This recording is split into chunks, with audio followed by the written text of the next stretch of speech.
சில பேர் நினைக்கிறாங்க எனக்கு அது இல்லை, இது இல்லை, எனக்கு என்னென்னமோ இல்லை. இல்லைன்னு கணக்கு எடுத்தோம்னா எத்தனையோ இல்லை வரும். எனக்கு அன்பு இல்லை, எனக்கு உறவு இல்லை, எனக்கு ஆரோக்கியம் இல்லை, என்கிட்ட பணம் இல்லை, எத்தனையோ இல்லை சொல்லிக்கிட்டே இருக்கலாம்.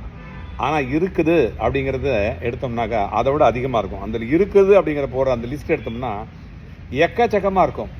ஆனால் இந்த மனுஷன் இல்லைங்கிறது தான் கணக்கு எடுக்கிறானே தவிர இருக்குது அப்படிங்கிறத கணக்கு எடுக்கிறதே இல்லை. அந்த கணக்கு எடுத்தால் கடவுள் நமக்கு எவ்வளோ கொடுத்துருக்குறாரு அப்படிங்கிறத மனுஷன் புரிஞ்சுப்பான். அதை புரியறதில்ல. அதை புரிஞ்சுப்பேன். யார் புரிஞ்சுக்கிறாங்களோ அவங்க சந்தோஷமாக இருக்கிறாங்க. நாம் நல்லா இருக்கிறோம், பரவாயில்ல, எவ்வளோ பரவாயில்ல அப்படின்னு ஒரு நிம்மதி வந்துட்டாலே அவங்க சந்தோஷமாக இருப்பாங்க. அந்த சந்தோஷத்துக்கு அளவே இல்லை.